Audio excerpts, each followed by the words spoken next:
Buenas tardes. Bienvenidos a esta nueva reunión del Colegio Notarial de Cataluña. Gracias a las personas que están presentes en la sala, a pesar de las alarmas e intervenciones meteorológicas, y también saludos a las personas que nos siguen online. Hoy tenemos como ponente a Antonio Longo, notario de Calafell, persona jurista que todos conocen, autor de una obra que es referencia entre todos los juristas, relativa a la ley de contratos de crédito inmobiliario, el que quiero agradecer que de nuevo esté con nosotros y además que haya sido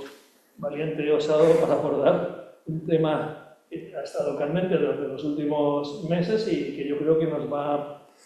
a dar las claves para entender esta figura y sobre todo para poner de manifiesto su total y absoluta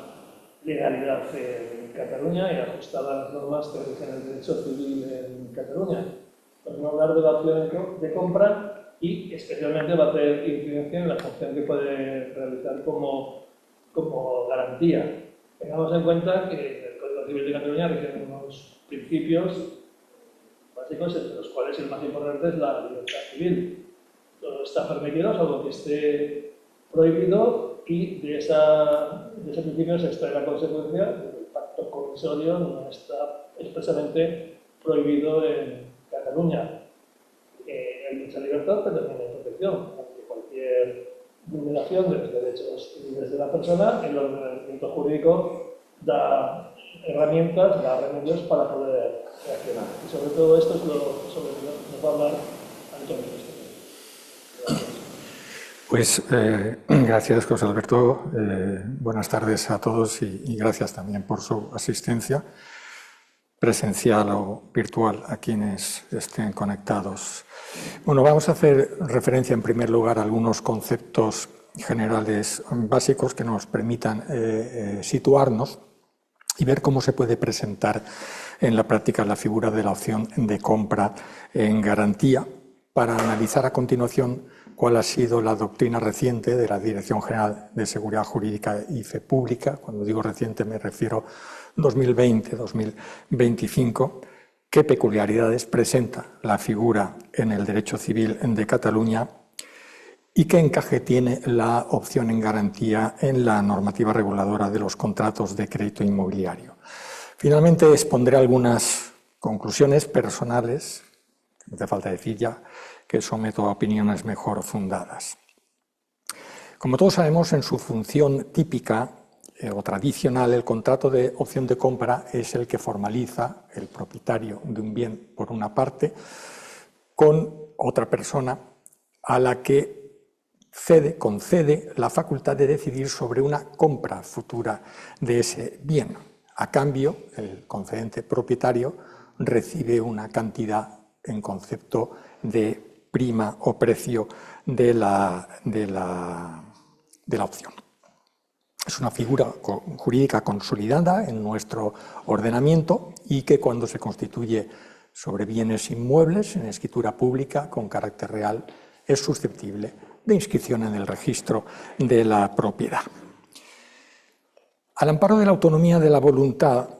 a esa finalidad típica se ha añadido otra, que es la de asegurar el pago de una deuda. El acreedor, que es el optante, el acreedor optante recibe del deudor concedente la facultad de optar, de decidir por la compra, lo cual estará previsto para el supuesto de que no le sea satisfecho el crédito en los términos pactados en el contrato de préstamo o financiación, si es este el origen de la deuda. De tal manera que podrá compensar así ese crédito insatisfecho. Los argumentos que se suelen dar para la defensa de la opción en garantía se relacionan, aparte de la referencia a principios de índole jurídica general como el favor negoti, la presunción de buena fe contractual o la interpretación restrictiva de las prohibiciones, hay razones de tipo práctico que hacen referencia a que si el acreedor tiene la posibilidad de ver satisfecho su crédito sin los costes, sin las ineficiencias a veces, los retrasos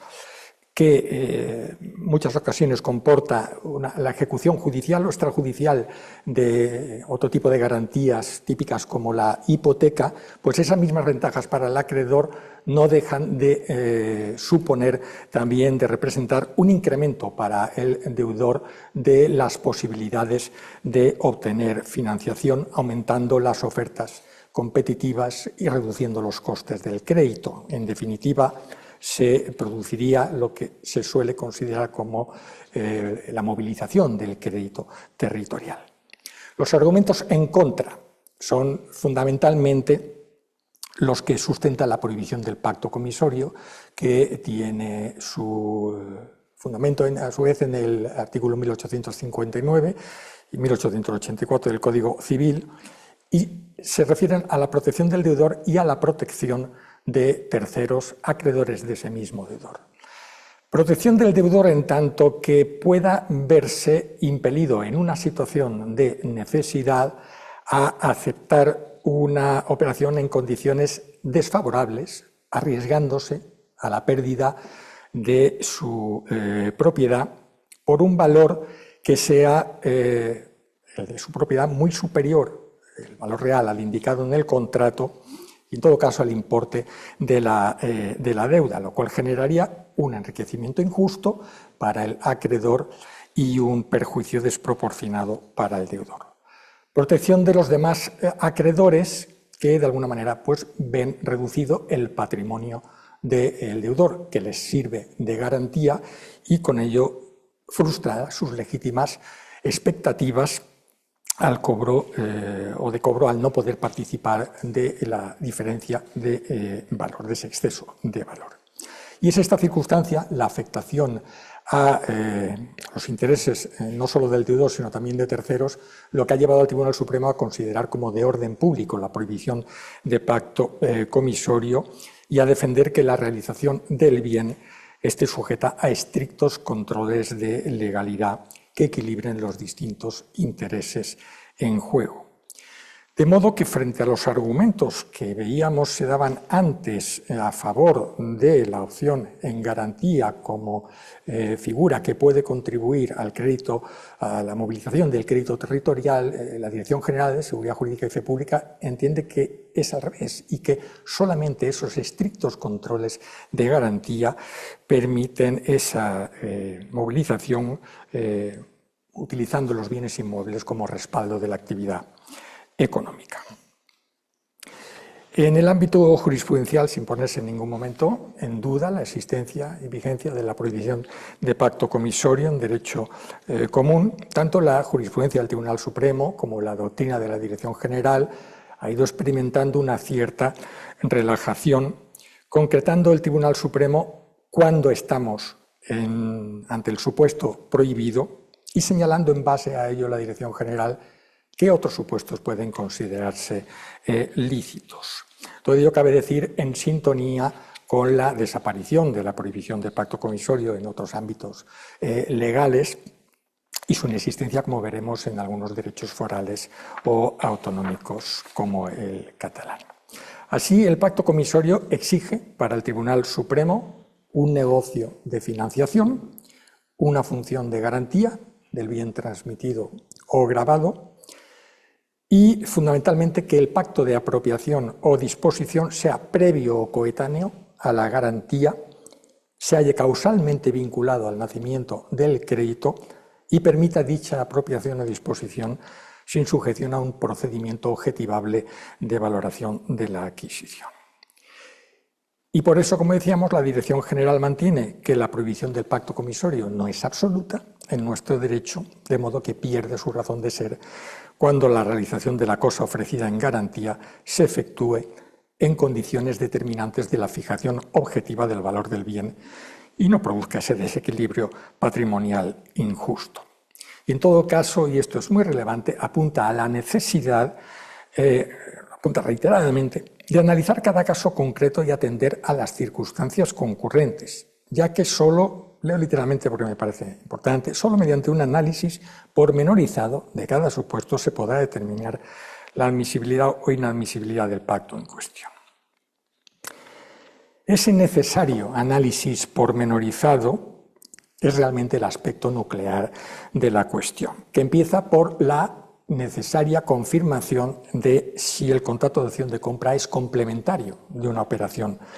de financiación o no, pudiendo encontrarnos, por tanto no, por lo que voy a decir ahora, ante dos supuestos diferentes, la aproximación a los cuales creo que tiene que ser también diferente. La opción de compra que se constituye y se reconoce constituida en garantía de un préstamo y la opción de compra que no se reconoce constituida en garantía. En el primer caso y en el ámbito del derecho común, luego hablaremos del derecho catalán, si la opción de compra se constituye formal y expresamente en garantía de un préstamo u otro tipo de financiación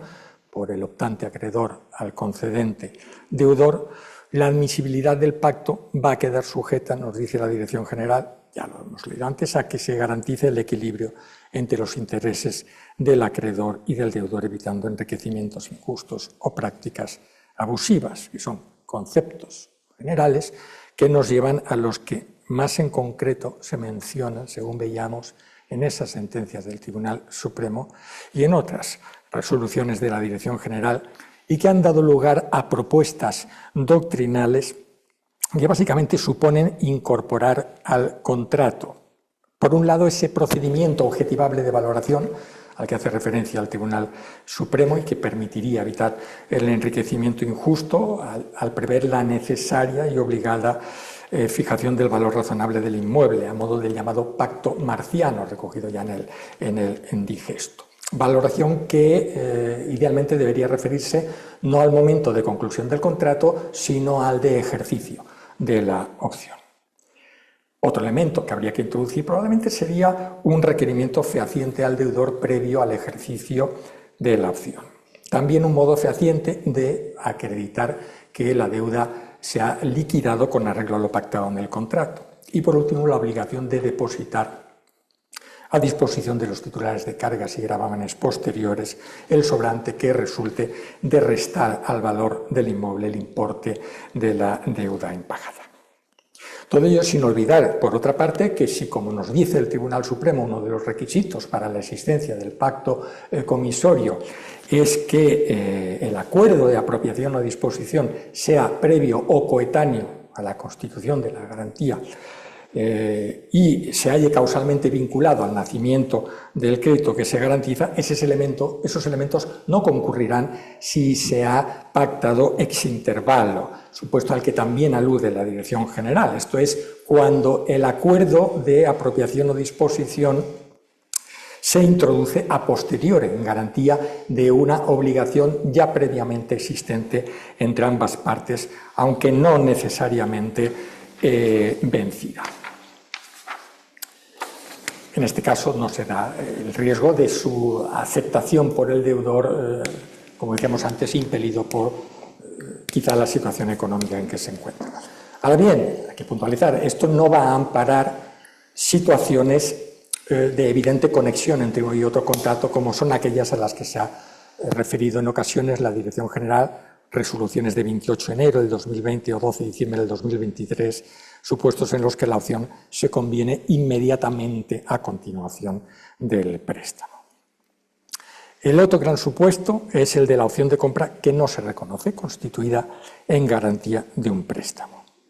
En principio, a falta de ese reconocimiento por las partes, habría que presumir que lo buscado por estas no es sino la atribución al optante de ese derecho a decidir sobre la compraventa del inmueble con la correlativa obligación del concedente de transmitírselo a cambio del precio pactado.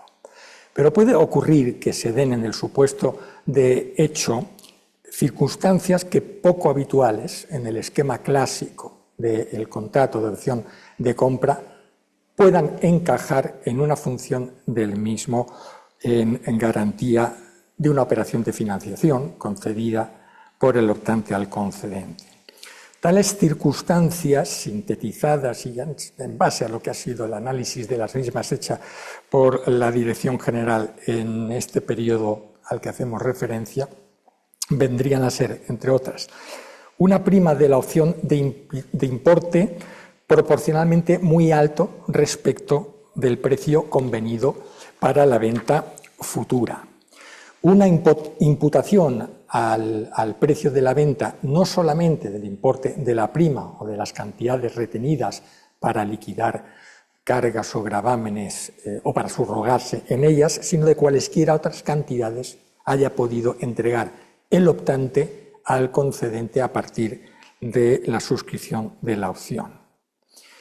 De modo muy relevante, un plazo durante el cual el optante no podrá ejercitar la opción y, por el contrario, el concedente podría dejarla sin efecto satisfaciendo determinada cantidad al optante. Y habitualmente un consentimiento anticipado por el concedente para el otorgamiento unilateral de la compraventa por el optante. Y en este punto hay que ver cuál ha sido el análisis, la evolución del análisis hecho por la Dirección General de Seguridad Jurídica y Fe Pública de todos estos supuestos. En una primera etapa, 2020-2023, se rechaza de modo contundente que pueda el registrador o la propia Dirección General literalmente enjuiciar o conjeturar acerca de intenciones de las partes en aquellos casos en que no exista clara y patente constatación, menos aún desvirtuando lo que los propios intervinientes han aseverado ante notario, que solo por acuerdo de ambos o por una resolución judicial puede quedar invalidado. Llama la atención, por tanto, que entonces la Dirección General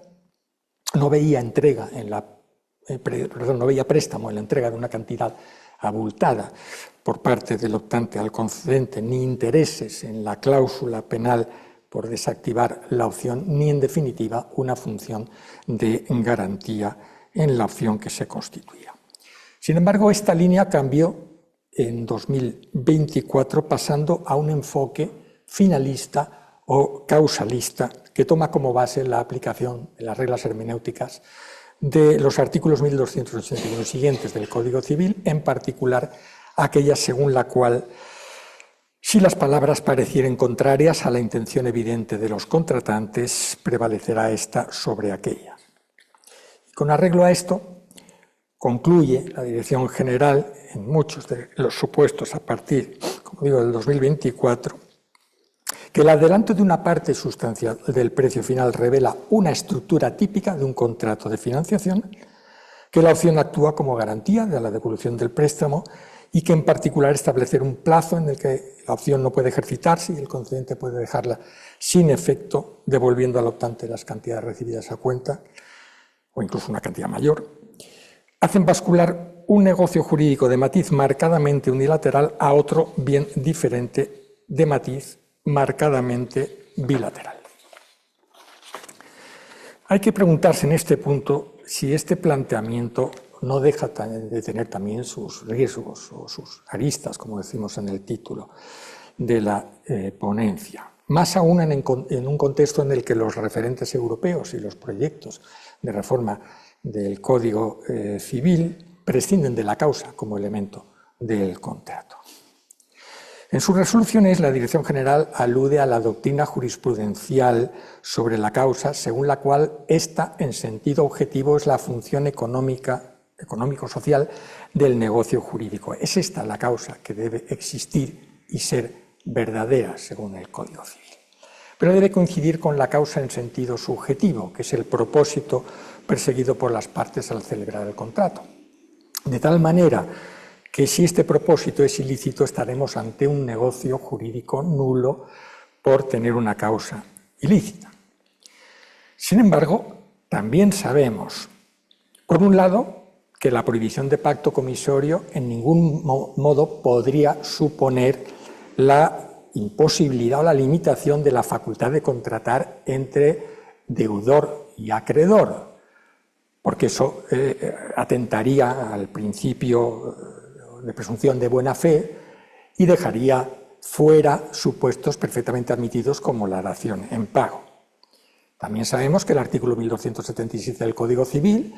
nos dice que aunque la causa no se exprese en el contrato, se presume que existe y es lícita mientras el deudor no pruebe lo contrario. Y que, en palabras de la Dirección General, volvemos a lo antes citado, resulta necesario analizar cada caso concreto y atender a las circunstancias concurrentes para determinar la admisibilidad o inadmisibilidad del pacto en cuestión. Y parece que decidir sobre la inscripción del negocio en base a ese análisis pormenorizado del caso concreto, relacionando ese análisis con el propósito perseguido por las partes al celebrar el contrato, no va a ser, creo, tarea fácil. Por ello entiendo que el giro argumentativo dado por la Dirección General en esta materia no debe de ninguna manera suponer un abandono de su doctrina clásica, según la cual únicamente debe dar lugar a una calificación negativa a aquellos supuestos que de forma clara e indubitada revelen una simulación o un fraude de ley, todo ello sin necesidad de complejos juicios interpretativos o pruebas extrínsecas del propio título presentado y de los asientos registrales. Otra cosa supondría atentar a la eficacia legitimadora de la escritura pública, a su presunción de veracidad y legalidad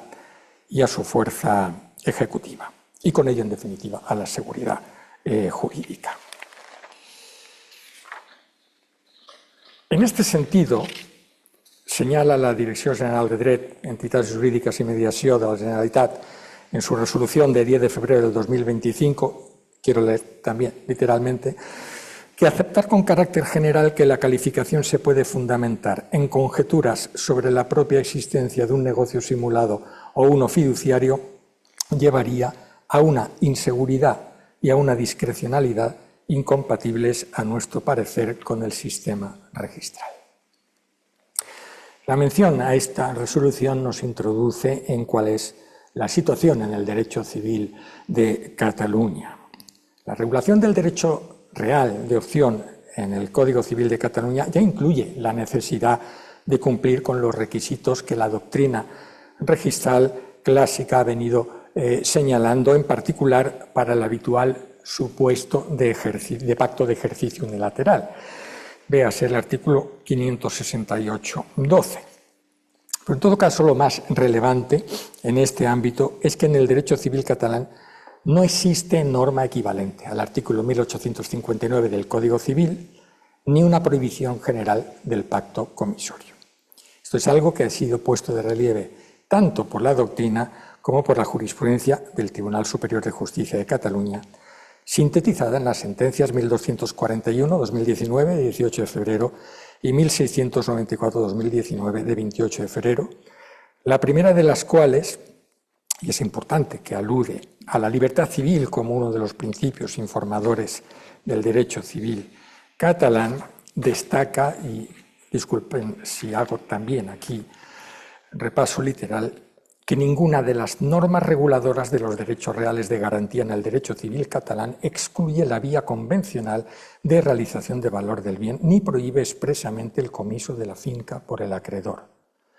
Y confirma que las instituciones jurídicas que tradicionalmente se han utilizado para fines de garantía y en las que puede anidar un pacto comisorio son la opción de compra en función de garantía y la compraventa a carta de gracia o empeñoramiento. Otra cosa, se apunta, es que por imperativo de la doctrina de la continuada influencia de la causa o principio general del derecho que rechaza todo tipo de enriquecimiento injustificado, las circunstancias del caso revelen que la apropiación del bien grabado por parte del acreedor comporta un inadmisible sacrificio patrimonial para el deudor, para el propietario del bien o para ambos. Relacionando esa referencia un tanto críptica a la doctrina de la continuada influencia de la causa con la actual línea argumental de la Dirección General de Seguridad Jurídica y Fe Pública, hay que señalar que, tal como resulta de la citada jurisprudencia del Tribunal Superior de Justicia, en derecho catalán la causa tiene un significado diferente al que en derecho común deriva del artículo 1274 del Código Civil. Por eso el TSJ, de la misma manera que ya en su sentencia de 11 de febrero del 2002 señala en relación con la compraventa a carta de gracia que su función de garantía constituye una finalidad ciertamente atípica, pero que goza de una tipicidad social que de una forma u otra admite el legislador, apunta en esa sentencia de 18 de febrero del 2019 respecto de la opción de compra que la misma se ha visto como una figura que puede desarrollar una estricta función de garantía si la facultad de adquisición voluntaria concedida al acreedor está condicionada al incumplimiento de una obligación dineraria, usualmente un préstamo, del deudor. En último término, como ya nos decía la profesora Ginebra Molins, la medida para la admisión de cualquier tipo de garantía real atípica debe ser directamente el principio de no enriquecimiento injusto y la par conditio creditorum, principio que no hay por qué reconducir a una hipotética prohibición de pacto comisorio. El objetivo, podríamos añadir, es el mismo, protección del deudor y de terceros adquirentes, aunque las herramientas no tengan por qué ser necesariamente las mismas. La Dirección General de Dret recuerda y aplica dicha doctrina jurisprudencial en la citada resolución de 10 de febrero del 2025, destacando en la misma que no sigue el cambio argumentativo experimentado por la Dirección General de Seguridad Jurídica y Fe Pública en sus últimas resoluciones. Por el contrario, aun tratándose de un supuesto con elementos muy similares a los que antes hemos visto que han dado lugar a estas resoluciones de la Dirección General Estatal, la catalana, como también hizo la estatal en el periodo 2020-2024, rechaza que pueda el registrador exceder en su calificación los límites del artículo 18.1 de la ley hipotecaria y que deniegue su inscripción, no en base a la escritura, a los libros del registro, sino haciendo juicios de valor y conjeturas sobre el contrato, para acabar concluyendo que en todo caso, en el supuesto de hecho resuelto, no hay bastantes elementos para considerar con seguridad que estamos ante un préstamo. Pero la Dirección General de Dret, tras analizar la regulación civil sustantiva, propia y autónoma que tiene la opción de compra en el Código Civil de Cataluña, niega que en el supuesto concreto se produjera vulneración de la misma, ni siquiera en la eventualidad de que hubiera existido una función de garantía de un préstamo, función que considera legítima, remitiendo, para en caso de un eventual desequilibrio de las prestaciones o existencia de un préstamo usurario, a esas otras herramientas, a los remedios legales específicos, como son la acción de enriquecimiento injusto, la rescisión por lesión o la nulidad por usura. Eso sí, lo curioso es que, entendiendo que no pueda concluirse en el caso resuelto la existencia de un préstamo, acabe rechazando la inscripción sobre la base del artículo 42.2 de la Ley de Contratos de Crédito Inmobiliario, porque dice, teniéndose conocimiento de que el optante actúa habitualmente en el mercado adquiriendo derechos de opción a personas particulares sobre negocios estandarizados que nos pueden llevar a concluir que las opciones se constituyen en garantía de préstamos contratados en masa, la entidad optante prestamista tendría que acreditar que consta inscrita en el registro que prevé el artículo 28 de la Ley de Crédito Inmobiliario. Es que nos está diciendo esto cuando ha dicho que no hay un préstamo, Y es más que dudoso, en mi opinión,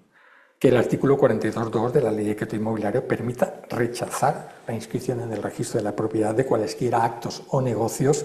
otorgue el prestamista profesional no inscrito en el registro especial, salvo cuando, como dice la norma, se trate de aquellos supuestos a que se refiere el apartado primero, que a su vez remite al artículo 2.1, es decir, a los préstamos regulados en la Ley de Crédito Inmobiliario. Insisto que cuando nos ha dicho que no hay bastantes elementos para considerar con seguridad que estamos ante un préstamo, la conclusión se me antoja poco justificada. En todo caso, esto nos lleva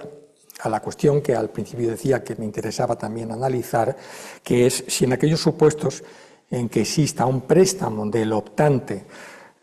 al concedente garantizado con una opción de compra, la operación se consideraría sujeta a la Ley 5/2001 2019 de crédito inmobiliario, en los casos en que, lógicamente, concurran los requisitos subjetivos y objetivos de aplicabilidad de esta ley. Y esta es una cuestión que no ha sido todavía, a mi juicio, convenientemente resuelta. La Dirección General de Seguridad Jurídica y Fe Pública en ocasiones ha optado por entender innecesario entrar en la materia, toda vez que, una vez apreciada la vulneración de la prohibición de pacto comisorio, la imposibilidad de admitir una garantía como la pretendida, dice, pone en tela de juicio el mecanismo de la financiación en sí, y en otros casos, se ha salido, con todos los respetos, por los cerros de Úbeda, pues tras hablar sin duda de la existencia de una financiación del optante al concedente, alude que no es un préstamo o crédito de los previstos en el artículo 2.1a o b de la Ley 5/2019, pero sin aclarar el porqué. Un préstamo garantizado con opción de compra sobre un inmueble de uso residencial.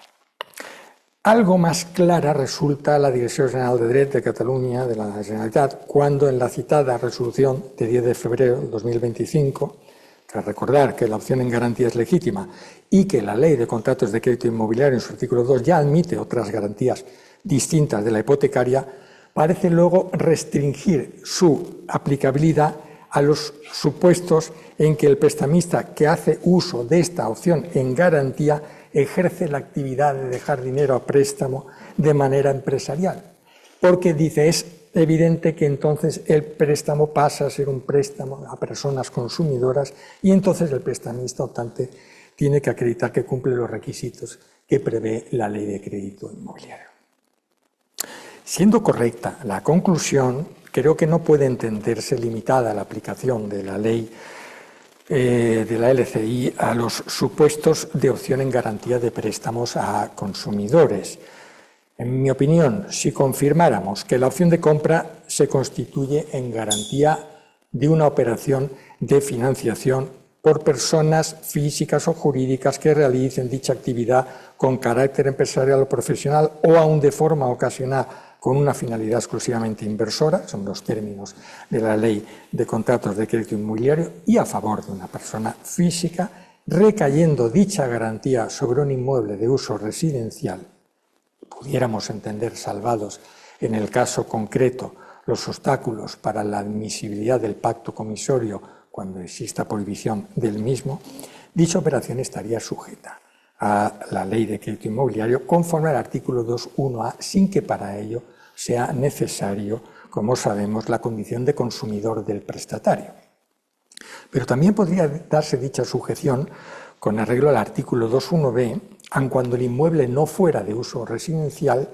si el concedente prestatario es un consumidor, lo que en este supuesto sí constituye un requisito de aplicabilidad de la ley, si es que la financiación tiene como finalidad adquirir o conservar derechos de propiedad sobre terrenos o inmuebles construidos o por construir. Pensemos, por ejemplo, en una operación de préstamo para evitar... Caramba, bueno, mientras sea solamente el esto. Decía que podemos pensar en una operación de préstamo para evitar la pérdida de un inmueble embargado. En cualquiera de estos casos entiendo que deben respetarse los requisitos que en el ámbito sustantivo y de transparencia impone la Ley de Crédito Inmobiliario. Ahora bien, hay que hacer un matiz. Para ello es necesario que se trate de un préstamo con intereses, porque el artículo 2.4b de la ley indica que esta no se aplica a los préstamos concedidos sin intereses. Y aunque hemos visto antes que una de las circunstancias que ha tomado en consideración la Dirección General de Seguridad Jurídica y Fe Pública para apreciar la existencia de un préstamo ha sido la inclusión en el contrato de un pacto por el que el concedente podía desactivar la opción y cancelar esta entregando al optante una cantidad mayor que la recibida por parte de este. También tenemos algún caso, como el de la resolución de 12 de diciembre del 2023, en que se ha señalado que dicha estipulación no puede ser confundida con los intereses ordinarios de un préstamo, sino que constituye mera indemnización contractual por falta de culminación de la formalización de la venta. Habrá que entender habrá que atender, por tanto, a si en el caso concreto el contrato incluye algún otro tipo de elemento que permita confirmar la existencia de un interés a pagar, o si de ser la cantidad prevista como indemnización para desactivar el derecho de opción el único coste para el concedente, puede la misma ser considerada como resultante de un pacto de intereses, porque de lo contrario no se aplicaría, insisto, la ley de contratos de crédito inmobiliario, aun cuando se entendiera existente en el supuesto un préstamo con las características que menciona el artículo 2.1 de la ley. Vamos a finalizar con unas conclusiones, insisto, que son personales, no hace falta decirlo. La primera sería que si el derecho de opción de compra se constituye en función de garantía, deberíamos distinguir, según se rija, por el derecho común o por el derecho civil catalán. En el primer caso, y a menos que se pacte la opción ex intervalo, esto es, en garantía de una obligación previamente existente, el contrato debería intentar resolver los obstáculos que se asocian a la prohibición de pacto comisorio, especialmente determinando un procedimiento objetivable de valoración independiente actualizado al tiempo de ejercicio de la opción y la consignación del superfluum a favor de terceros. Si el contrato se sujeta al derecho catalán, hay que partir de la admisibilidad de la figura reconocida por la jurisprudencia. Tanto en un caso como en otro, queda, no obstante, por resolver qué ocurriría en un eventual supuesto de oposición por parte del concedente deudor, puesto que la resolución de la Dirección General entonces de los Registros y del Notariado, el 14 de julio del 2016, entendió en relación con el derecho navarro que el hecho de que sea plenamente admisible en el derecho navarro la fiducia cum creditore y el pacto comisorio no significa que, existiendo oposición por parte del deudor, dichas garantías tengan plena eficacia automática en el ámbito extrajudicial, decidiendo en el caso concreto la no inscripción de la titularidad definitiva a favor del fiduciario. Deberá, por otra parte, decidirse si el préstamo o financiación reúne los elementos de sujeción a la Ley 5/2019, reguladora de los contratos de crédito inmobiliario, en cuyo caso resultará necesario cumplir con los requisitos sustantivos y de transparencia que impone dicha normativa y entre ellos, naturalmente, el acta de transparencia previa del artículo 15 y el plazo forzoso de reflexión de 10 o 14 días. Finalmente,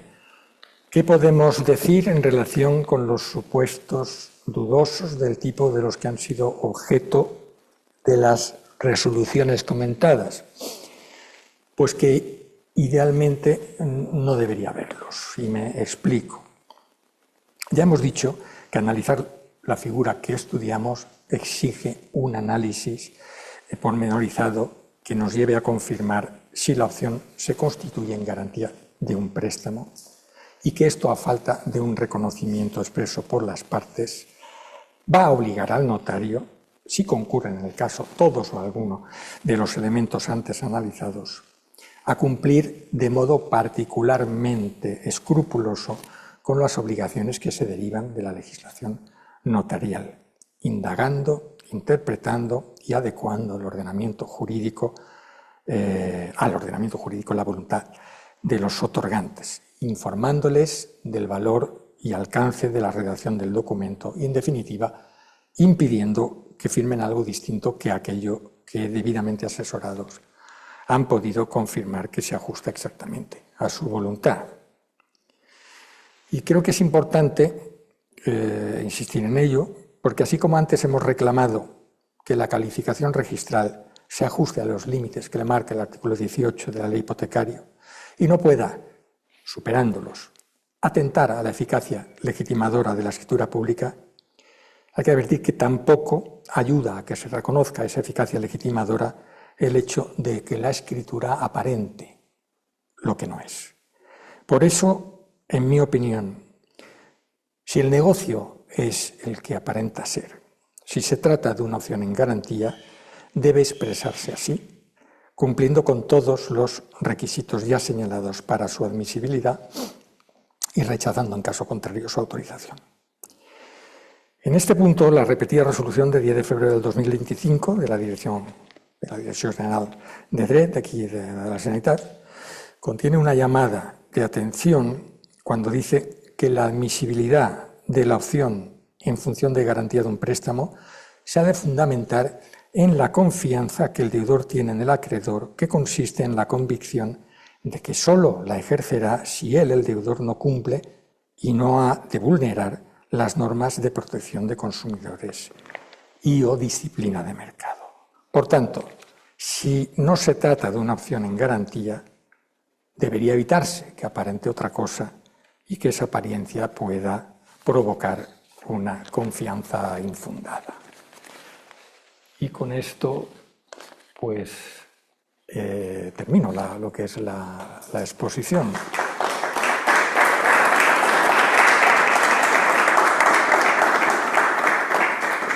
Muchas gracias, Antonio. Gracias. Has clarificado muchísimo la diferencia entre una y otra, y sobre todo